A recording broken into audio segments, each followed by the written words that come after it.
Hey, what's up, movie people? I hope you're doing well. This is going to be my tier list for all the April new releases that I saw this month. I think I saw 12. I didn't get a chance to see any of the ones that came out last week, like Sisu, George Foreman. I didn't get a chance to see those yet, so they're not going to be in the tier list. But make sure you like this video, subscribe to my channel. It really does help out a lot, and it's free to do so. But let's get right to the tier list. Alright, so first up on our tier list, let's start with Suzume. The director of this movie directed Your Name, which is one of my favorite animated movies of all time now. And Suzume takes a really different approach than his other films, which I really liked. Some strong animation, strong score. The only thing that bothered me about this one was that the story was just a little bit weaker than his other movies. But I gotta say, I had a great time with it, so I'm gonna put it in the great tier because it just infused so much great animation, and I think it's electrifying of a film. Next up, we got Beau Is Afraid. I could talk for hours about this movie. It's very divisive on the internet, but I don't know. I feel like I had a good time watching it, and I feel like there's so many good ideas in there from Ari Aster. I feel like he just gets it all cluttered, and it just gets so confusing by the end. Because the last 25 minutes or 30 minutes really didn't work for me on a whole level, but I feel like the first 2/3 had so much going for it. If Ari Aster just nailed the landing and explained his story a little bit, I would have liked it a lot more. But I think the performances in this movie are great. The comedy in this movie is great. The scares, there's not many scares, but the anxiety-inducing moments are great. But still, it's not a great movie, but I'm going to put it in the good tier because it's a good movie. Next, we got Evil Dead Rise. This was such a surprise in the theaters. I had a wonderful time watching this. But it is a gore fest, and it really hurt my eyes to watch it because some of the scenes are just absolutely insane. Oh my goodness. The acting in here is pretty good. We have some likable characters in here, but what gets me is the tension, and the look of the movie is great. And we only basically have like one location we're filming this in, and it's utilized perfectly. There's an elevator scene that's just amazingly directed, and then all the scares are great in this one. I jumped many times during it. I just had a great time with this one. It's probably going to be one of my rewatchable movies of this year. So with that, I'm going to put Evil Dead Rise in the great tier. Next we have is Chupa. I don't have a lot to say about Chupa. It's a Netflix original movie about the CGI creature that these kids find, and it's pretty boring. That's really all I gotta say about it. It doesn't really have a lot of like material in it. I guess it's just made for kids. Popped it on one day, but it's not great. There's not a lot going on in it. The dialogue is pretty terrible. The acting isn't great. None of my characters I connected with. So I'm gonna put Chupa in the bad tier. Next we got Mafia Mamma, which is a terrible movie. And Toni Collette, I don't know why she did this movie. Coming off Hereditary, she gave an amazing performance in. Now she just turns in Mafia Mamma, I guess, for a simple paycheck. It is a very hard movie to sit through because it just is not enjoyable in any way. The action that's in it is not great. The script is it's just boring. It's it feels so long, and Toni Collette does not have a lot to work with. So I get why her performance is kind of lacking in this one. So I'm just going to say flat out, I did not enjoy this movie that much at all. So Mafia Mamma is going to go in terrible. Next is Renfield. Renfield is one that disappointed me a lot because I thought it was going to be fun from the trailers, but the only fun stuff was in the trailers for me. I'm in the minority because I see a lot of people like this movie, but I just did not like it that much. I did not have a great time with it, and I felt like it just didn't do much to really entice me to like it very much, which is disappointing. But Nicholas Hoult and Nick Cage are good in it.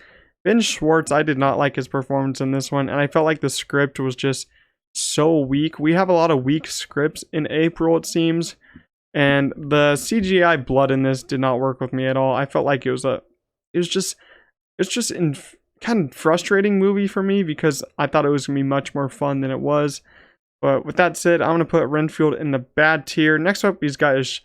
Chevalier, I think that's how you say it. I always forget how to say it, but I think that this is a great movie. Calvin Harris Jr. gives probably the best performance of the year so far. Samara Weaving is a great supporting actress in this one, and the story moves along at a brisk pace. I would say it's an hour and 45. I didn't get to review this, but it's a wonderful movie, and I feel like it works so well as a biopic, but it also works well as just like a normal movie. If the things didn't happen, it would work well as a movie just on its own, a fictional story. But the music in here is just excellent, dude. I had so much fun watching this, and I've been listening to the score a lot lately. It's great. It opens up great. I would have enjoyed 30 more minutes of this movie. That's how much more I wanted of all the performances in this. So with that said, I'm going to give it the great tier. Next up, we got Ghosted. Ghosted is another one that I was not expecting a lot from, and it's just so bland. I'm very disappointed with it because it's an Apple TV movie.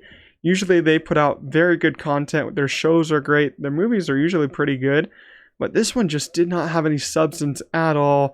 I mean, we have Ana de Armas and Chris Evans in this, but Ana de Armas wears one of the worst wigs I think I've ever seen in my life on a movie, and I was like, why do you need to give her a wig? Just let her have her normal hair. It's so stupid. Chris Evans looks like he's not trying in this one at all. The comedy just doesn't hit at all. There's cameos in this that I enjoyed.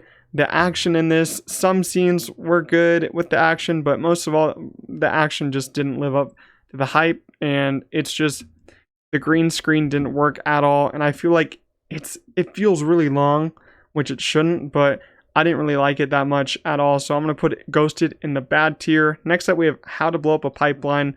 A lot of you probably don't know about this movie.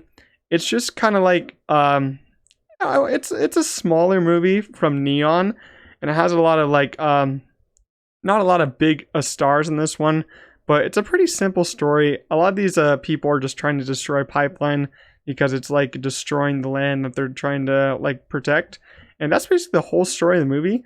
But I had a good time with this one. This was also a great surprise for me when I saw it in theaters. I think the whole cast is amazing. This movie moves along quick. You don't get bored at all. I do think that some of the story elements didn't work for me. There's a little bit of flashbacks in here that I didn't think I really needed for the overall story. But I think that this movie has a lot of tense moments where I was like on the edge of my seat because I did not know what was going to happen next. And I think that the needle drops were awesome in this one.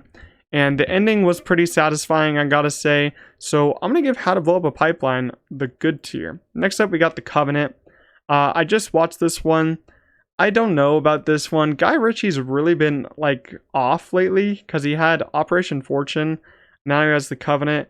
I feel like performances aside, this movie is like really bland. The ideas are great in it, but it just comes across like Guy Ritchie's not trying anymore, and he's not trying to make anything like magnificent. He's just going for like the most bland approach to his movies with like, there's just not much here to really talk about because the story is pretty simple and Guy Ritchie doesn't add really anything to it to make it more than simple. But I gotta say the performances are great in it, so that's like my really positive stance on it. But I'm gonna give The Covenant the okay tier. Next we have is Air, which I think is just probably one of the best movies I've seen the whole year. I'm a big basketball fan myself. I gushed about this movie on my review on the channel. I just had such a great time in this. It's a movie that moves along so fast, and you're in it the whole time. It's kind of about Michael Jordan's mother and how she basically helped Michael Jordan get the shoe deal with Nike, and how Nike got the shoe deal with Michael Jordan, how they were able to do the whole thing. And I think that the performances in this one are just great. Matt Damon gives just an excellent performance, like probably the second best performance of the year in my opinion. Ben Affleck's directing in this one is just phenomenal. The soundtrack is great. The editing, fast editing in this one works a lot. And I feel like the whole story structure works a lot, and I like the ending a lot. All these classic biopics, they really get me because I like them a lot, and since it's basketball themed, I like it even more. So I'm going to give Air the amazing tier. Next up, we got The Popes Exorcist. This one's got a little bit of horror in it, a little bit of scares, but overall this didn't scare me as much as I wanted to. I reviewed this movie, and I think I'm still on the stance that I wanted it to be more scary and more Exorcist kind of esque stuff, and I did not like the demon voice at all. I thought it was a little cringy. Russell Crowe is excellent in here though, like he always is. But overall, I think the movie fell flat on like horror wise, in my opinion, because I was expecting a lot more.